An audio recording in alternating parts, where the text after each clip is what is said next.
Hey guys, welcome to my channel. It's your girl Nicole Cheyenne, and I'm here with a story time video. um, so I have fibroids, as you can tell in the title. Back in 2021, probably, I started showing signs of something being wrong. I didn't know what was going on, but it started with like hair loss. Like a lot of my hair started to fall out and stuff, and it would just be like every time I brushed my hair or just mess with it, run my hands through it, like my hair was just coming out more than usual. And I started having a lot of discomfort in my abdomen. I started having heavier, longer extended periods. I had already had heavy periods for a few years, and they were already lengthy periods, probably about 2 weeks long. But at this point, they extended further than 2 weeks, And in the month of April of 2021, like I just started bleeding like crazy, and I stopped bleeding, and then I started bleeding like a week later again. And it was weird. It was almost like I was having two periods in a month. And I felt like I was just, I don't know, like I didn't know what was going on. I didn't know if it was my body was going through changes because I was getting older. I didn't really know how to pinpoint anything, but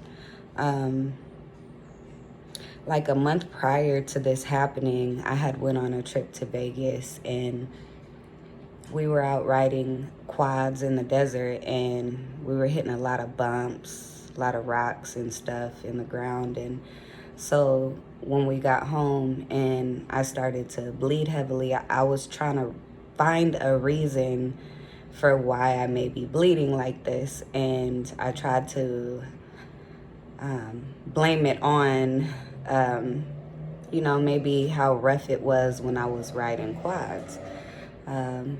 But I didn't do anything. I just, excuse me, let it go. But I continued to bleed like for weeks and weeks. And I would literally be in the shower and blood would just be pouring out, like just nonstop, like not like a regular period. Like it would just be pouring out, like for 2 minutes straight, just pouring out. And I would just cry because I didn't know what was going on. I knew something wasn't right. So, excuse me. Eventually, I would find myself like, I would sit on the couch and I would just knock out. I didn't know if I was tired, just feeling fatigued. I wasn't eating too good because I don't know, my body was just going through a lot of things. And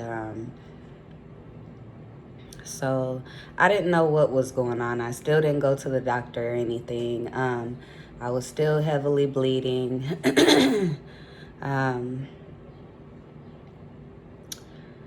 It's so much, I'm sorry.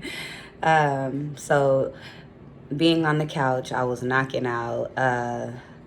My son would come in the living room and he would wake me up, and I would sit up and I would knock right back out. And I was referencing myself to not being able to stay awake.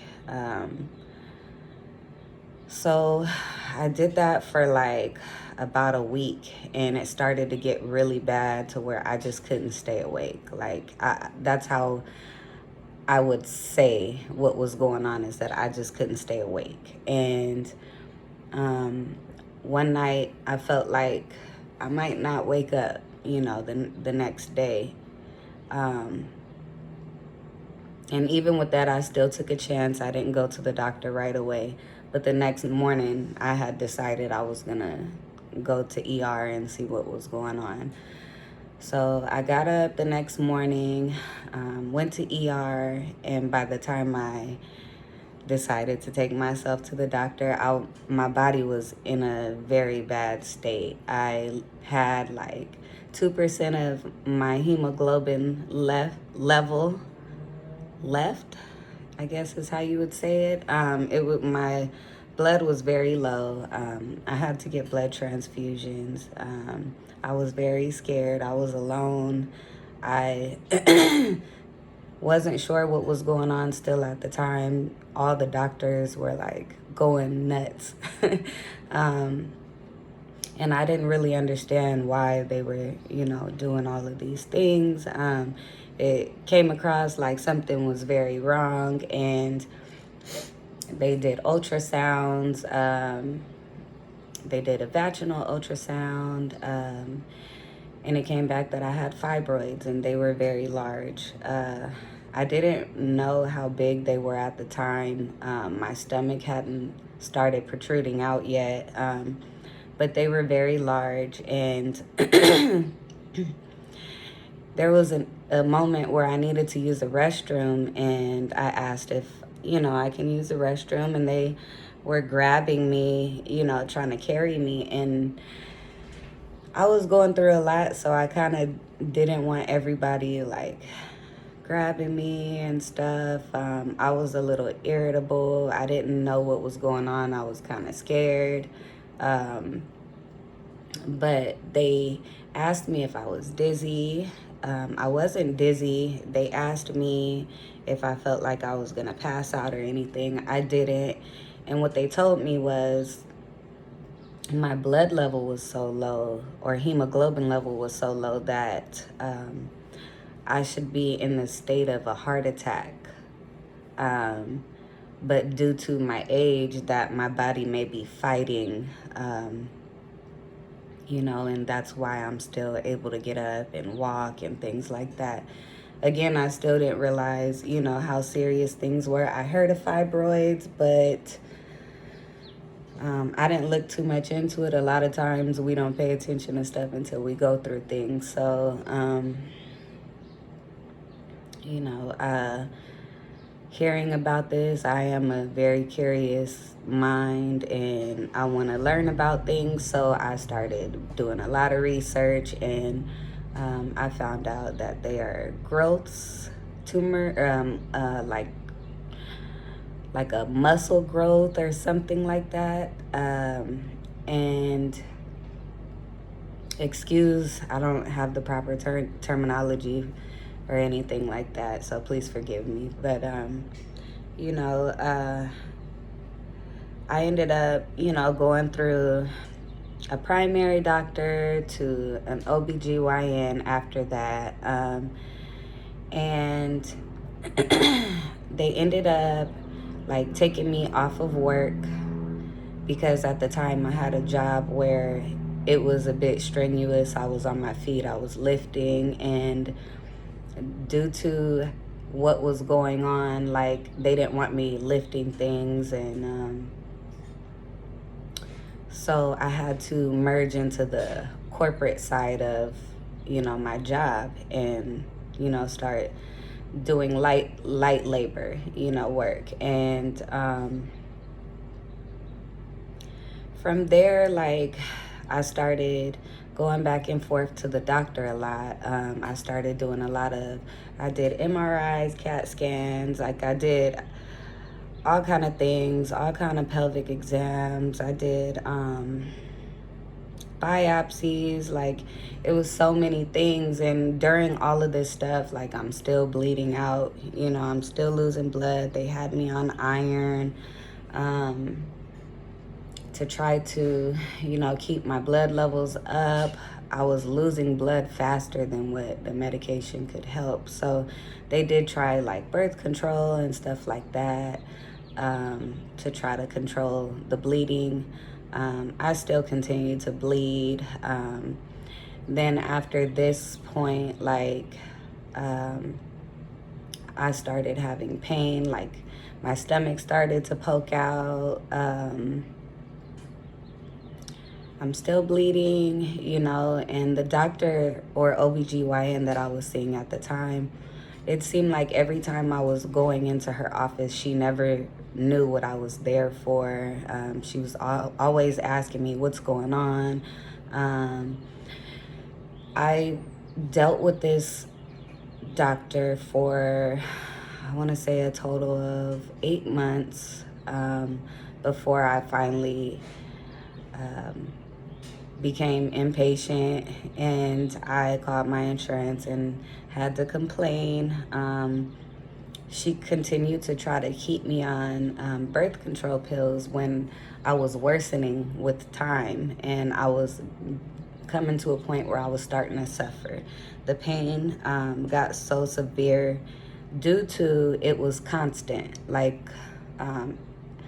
every single day, all day long. And as the pain continued daily, like it became more intense. Not to mention I'm bleeding.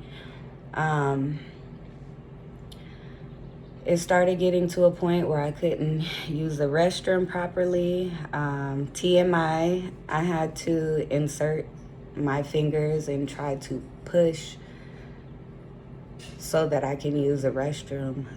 Mind you, I'm bleeding, like fully bleeding. And it was rough, you know, very emotional. I was going through tons of different emotions and trying to continue going to work and take care of my son, and like, you know, it was starting to break me down. And you know, it was coming to a point where I need surgery. The fibroids were too big.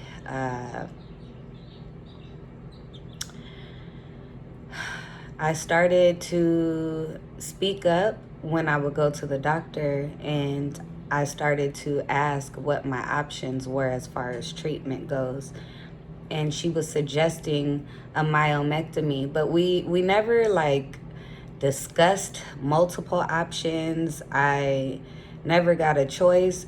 It was like we sat down and she was just like, so you want to have surgery? Myomectomy. And then she wrote it down and she walked out. And like, I didn't know what to do at that time. So I left still kind of like with unsettled feelings, I guess you can say, and still worried, still feeling anxious, still needing relief of what I was going through. And at some point I finally just snapped, and she started trying to submit for treatment quickly due to, I told her I was going to start to complain. And when she would submit for the treatment, it kept getting denied because I was not a candidate for a myomectomy. My fibroid was so big that if they cut into it, it would rupture. I wasn't aware of this at the time until I ended up moving to a second doctor. And it's crazy because every time I went to like an imaging appointment, they would see how big the fibroid is, and they would always ask me, why hasn't your doctor done surgery yet? And I don't have answers, you know, but I know I'm wondering the same thing, you know. So, you know, my experience was very bad. It was very stressful. It was very emotional. I've never used the word suffering in my life. And literally, when you're in a situation where you're living in pain for well over 7 months and your doctor is not doing anything, and she's submitting for treatment, but it's being denied, and she keeps submitting for the same treatment, you become impatient and frustrated, you know. And I was finally able to switch to a new OBGYN. And when I got to her, I was very much impatient and ready for, you know, relief at this point. And I was hoping that this new doctor would know, you know, what my past situation was with this last doctor, and she would be able to, you know, help move my situation forward and just find resolution to what's going on, you know. Me not knowing, you know, there are many steps that, you know, the offices have to take. You being a new patient, they have to get you in, they have to check you out, you know. And me coming from a doctor that I felt like was dragging me through what I was suffering in, and just trying to keep me on meds instead of finding a real fix to my problem. I just wanted to hear something, and I didn't hear the right things at the time. She checked me out. She was like, you're at risk of your uterus rupturing. I found out that my uterus was 14 centimeters and my fibroid was 12 centimeters. I realized that, you know, when you're on your cycle, your uterus contracts, which is controlling the flow of the blood. And due to the fibroid being so big, my uterus was just open, so I was just all the blood was just pouring out, and that was the scariest thing to hear. You know, uterus rupturing, that's scary too, because if you're not in the right place, you know, things might not go so well, but there's a chance that, you know, you can have a procedure done if it's in the right amount of time, if something like that were to happen. But all of that was scary, you know, having surgeries denied 4 times. It just was weighing on me. It was making me depressed. I was very irritable. I just was feeling really bad about myself. I had a relationship at the time when all this stuff started, and we aren't together anymore. You know, we separated during all of this. I feel like sometimes that kind of created distance between us, and it was a rough time, you know, and I had to pray and pray and pray and, you know, try to keep my head up and try to push with the doctors and everything to try to get things moving forward so that I can try to get back to normal again. Sorry, I'm all over the place, but back to the second doctor that I had come to. Once she realized, like, my situation, she said, excuse me, she was gonna prescribe 5 more months of birth control. And in that moment, I didn't want to take any more anything. I just wanted a procedure done, whatever that was. You know, I wasn't sure if I wanted to have a hysterectomy, but I was open to whatever other options was available besides medication. I told her, no, I'm not going to stay on medication. I've been on it like the last 7 months, and I'm only getting worse. I'm in pain. Nothing is taking the pain away. I'm just bleeding every day. I've been bleeding for almost a whole year now. It was just very overwhelming, you know, and I was exhausted, you know. So I told her I wasn't taking any more medication. She got upset and she was like, just refer her out, you know. And it's just like, that was an even worse feeling, because like, you need help, we need help, and like you're going to who you feel like your life is supposed to be in their hands when these types of things happen. And I'm dealing with doctors that just have a lot of attitude, or just are very neglectful, or maybe have too many patients so they can't focus properly. I don't really know what's going on, but it was a horrible experience all the way around. In the end, I got referred to a specialist that did, it's an artery embolization, I believe it's called, to where they shrink the fibroids. And that actually, once I got with the specialist, he moved right away. He knew that I needed to get something done. He told me that it was pressing down on my abdomen. Like it just was pressing on nerves. Like it was just like, he seen why I was in so much pain. I wasn't able to walk. It looked like I was pregnant, you know. It was just a mess. So he pushed forward with things, and he scheduled me pretty quickly. I want to say within a week and a half after me meeting him, I was in for surgery. And like, he was very nice. He communicated with me very well. It seemed like he cared about what I was going through, and he understood, you know, the suffering part, and he wanted to help me, you know. And it was the first time, like, I felt, sorry. One second. It was the first time, like, I felt like some weight was lifted off my shoulders, and that I was gonna start to feel better. And so I went in for surgery. They don't put you to sleep. They gave me Benadryl, so I was awake when it started.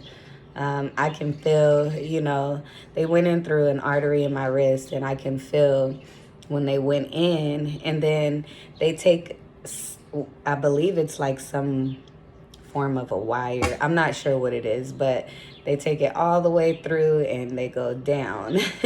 And I could feel it once it got to like my abdomen area. And I was like, ooh, I feel it. And he was like, you do? I said, yes. So he was like, try to go to sleep. And I remember nodding off and woke up in my room. And I only stayed overnight. I was released the next afternoon. But all night, like, excuse me, the pain medication they were giving me was fentanyl.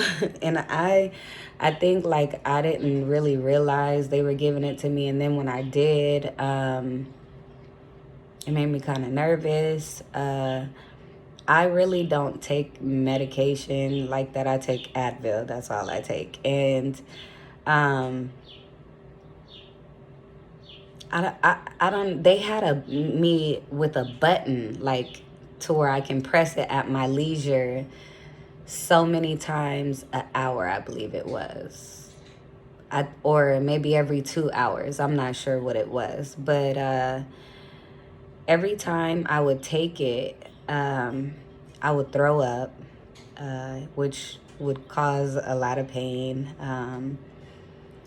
And also,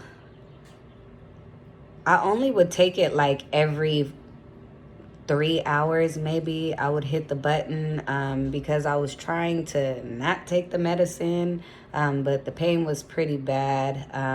I didn't really think it would be any pain due to they were shrinking the fibroids, but not realizing that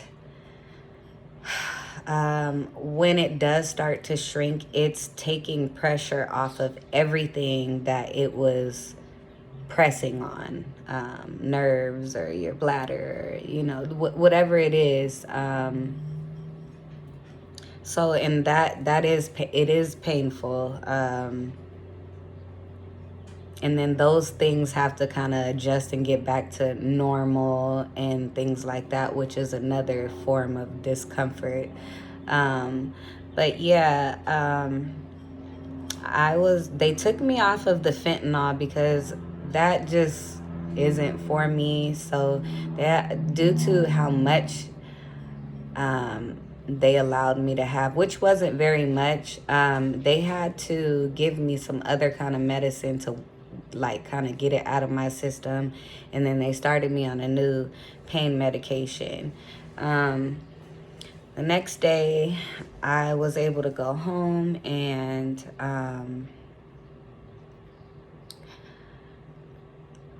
when I went home, I didn't really have help or anything at home. So, I have my son. I actually had surgery the week of Thanksgiving. So I had my surgery on a Tuesday. No, on a Monday. I got out on a Tuesday. And I had to get some paperwork, I believe it was. We're in 2023, so I'm trying to remember. Bear with me.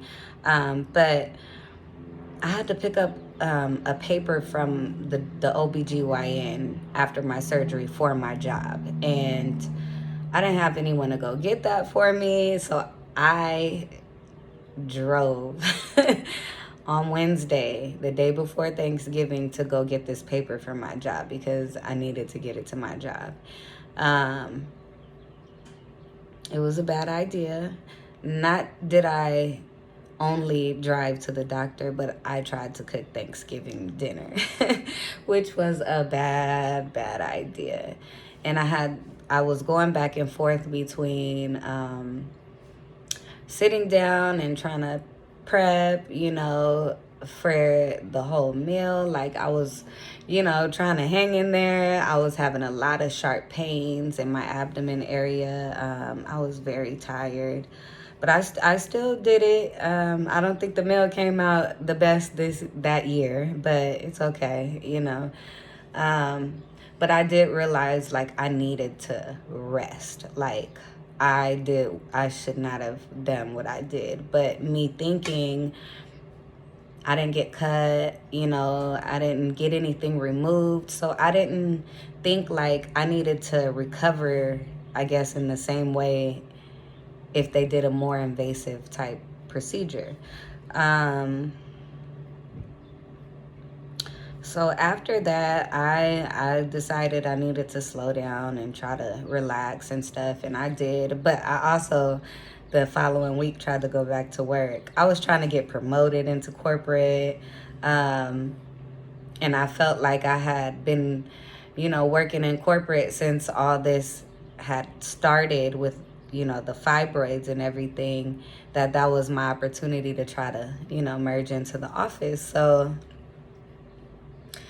I wanted to go back to work. I didn't want to mess up what I had going on, and when I got to work, they were like, "Didn't you just have surgery last week?" And I say, "Yeah." And they're like, "Are you ready to come back?" I was like, "No." And they were like, "Go home." So I went back home,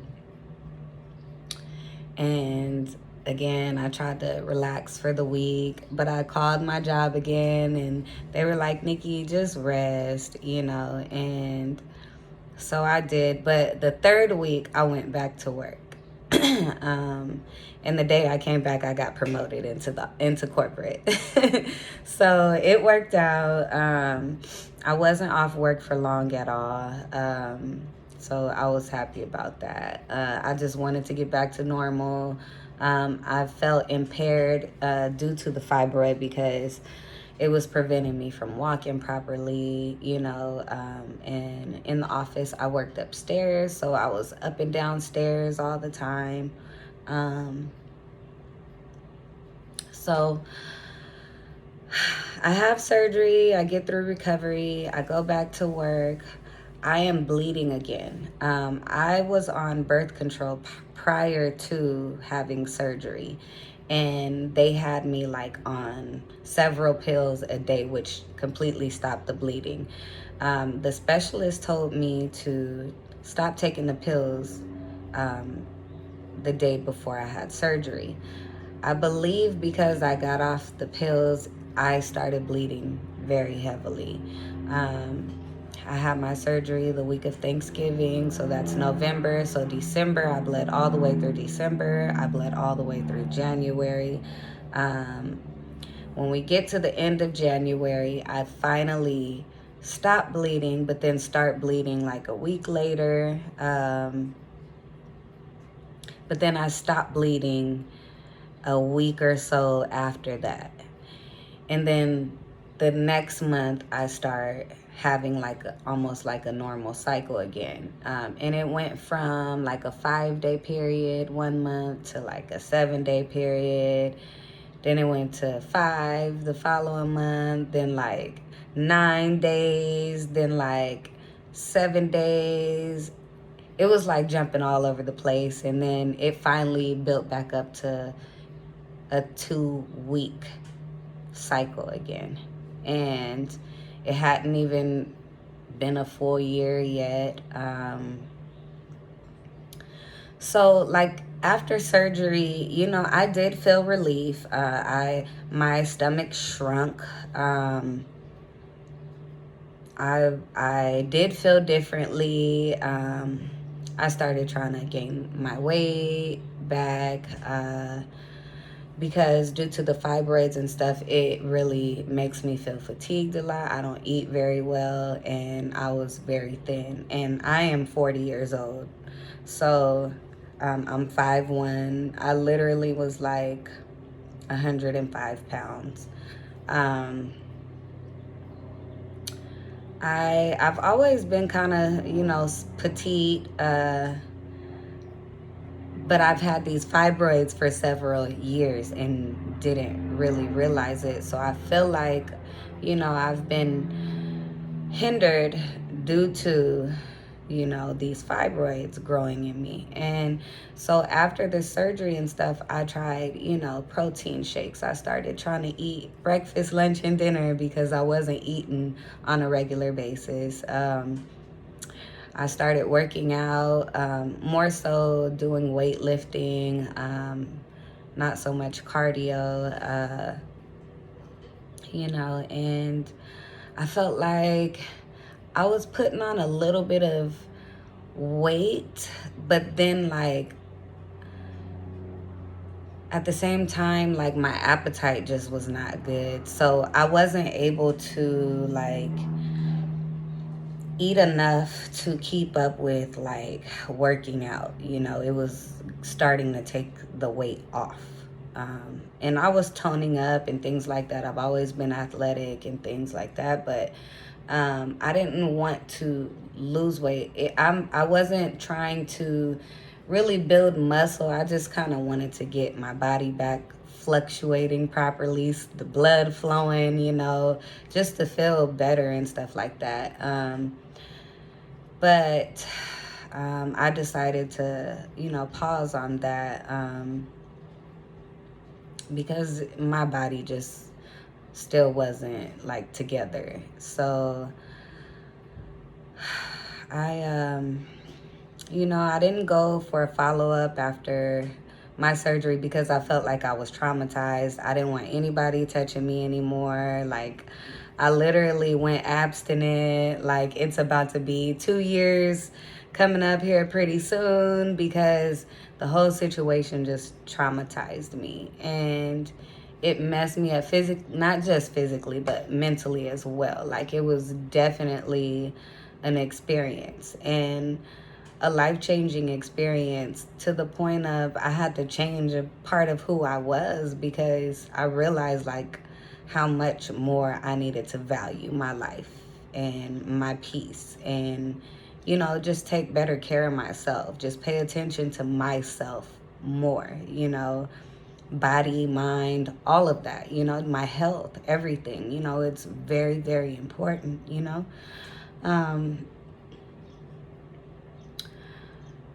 But I did not go for the follow-up after surgery because I just didn't want anyone messing with me anymore.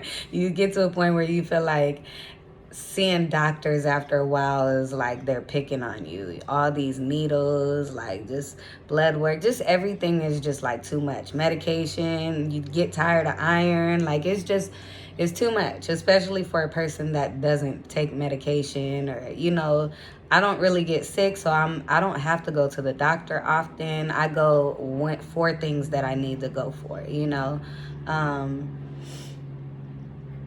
It was just a whole journey, and I get to the year mark, which was, I want to say today is April 9th, 2023. And I had just hit a year, 2022 of November. So I'm about a year and almost a year and a half past post-surgery, excuse me. And guys, I turned 40 in February. I knew prior to my birthday that I needed to go to the doctor and see what was going on, because yes, I had relief, but at the same time, not much had changed in my situation. There was no pain. You know, I did have a period. It was a lengthy period, but I did have a stopping point, but I would start back very quickly again. So,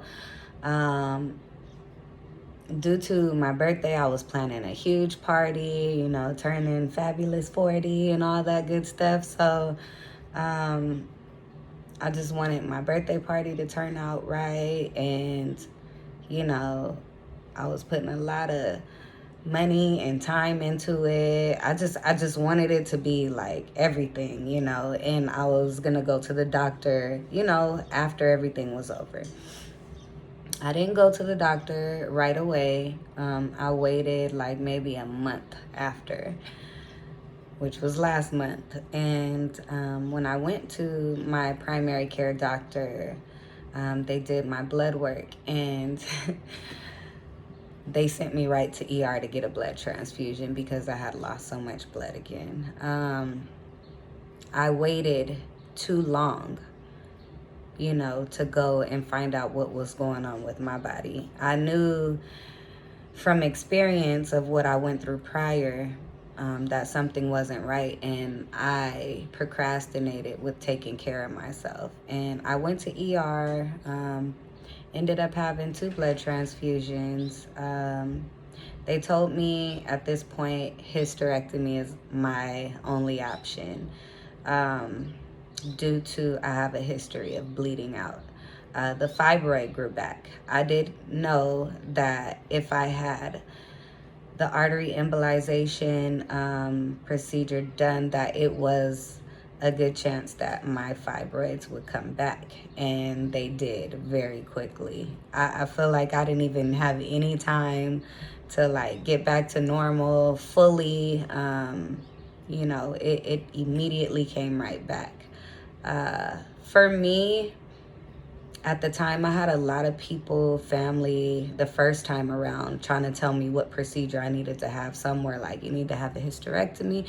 And at the time, I was 38 when this happened, and I didn't know if I would have another kid. I was in a relationship at the time. I didn't know which way that was going to go. I didn't want to just take that opportunity away from myself. I was afraid, you know, to just make such a final decision.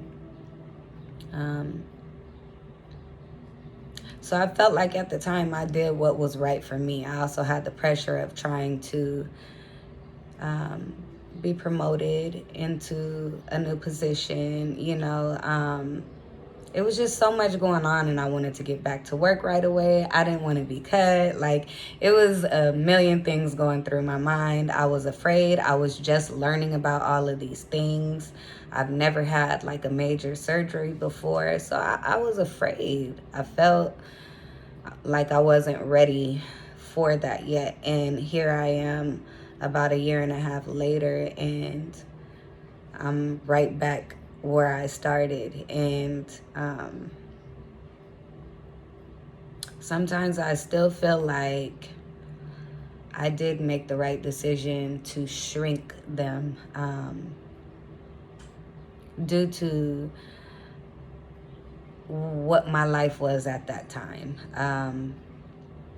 Today, I wish I probably would have went forward with a hysterectomy, because I wouldn't be back where I'm at today. And coming back around for a second time of this,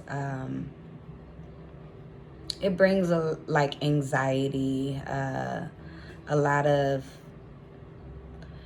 concern, like a lot of worry, like just feeling a lot of anxious feelings because you don't want to go through what you went through the first time. And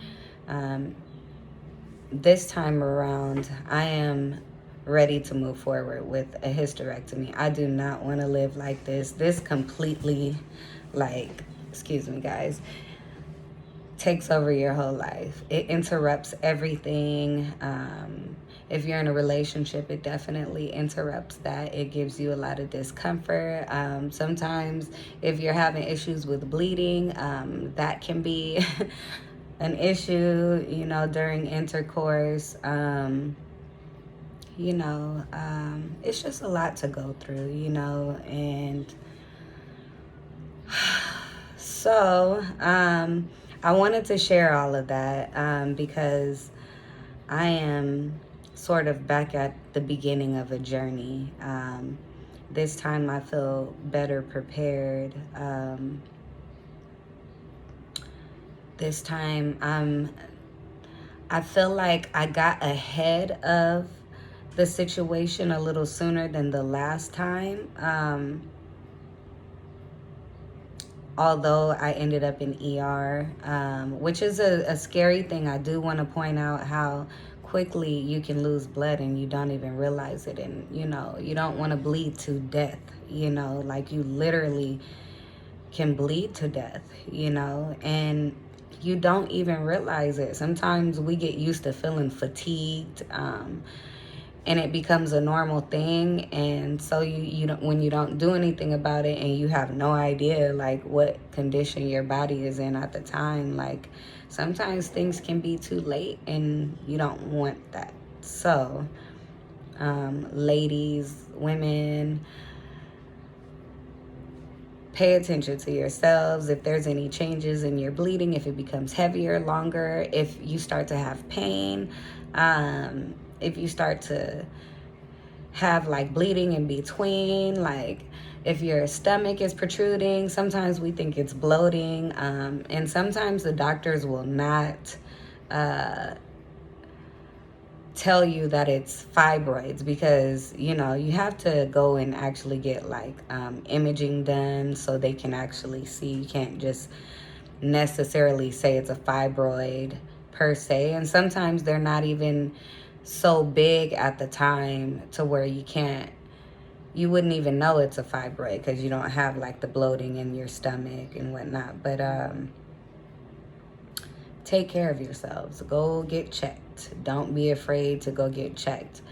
You don't want to end up in a situation where a situation can turn fatal. You don't really understand how serious fibroids can be until they get to the worst point and you end up having blood transfusions and things like that. Like it can be very scary and traumatizing.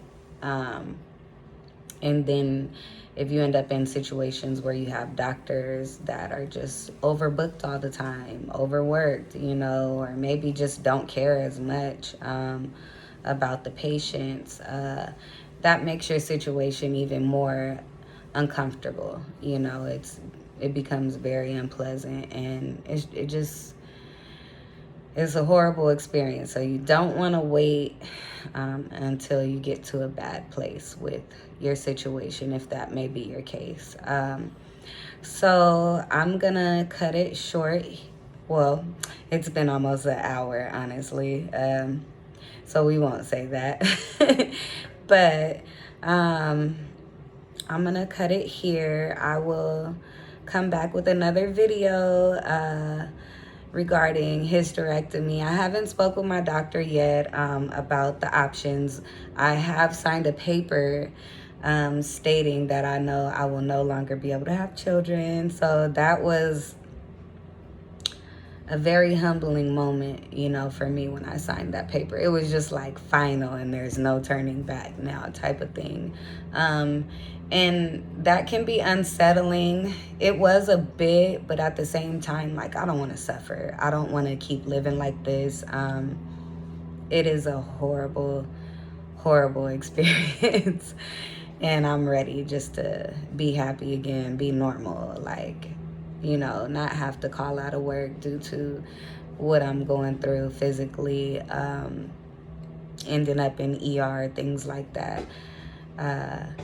Ladies, make sure you get yourselves checked on a regular basis. Stay on top of it. But again, guys, thanks for checking out my video. I will get back to you with another one when we find out through the OBGYN how we will proceed moving forward. So thanks for watching. I hope you guys are able to relate, and peace and love. Sorry, guys.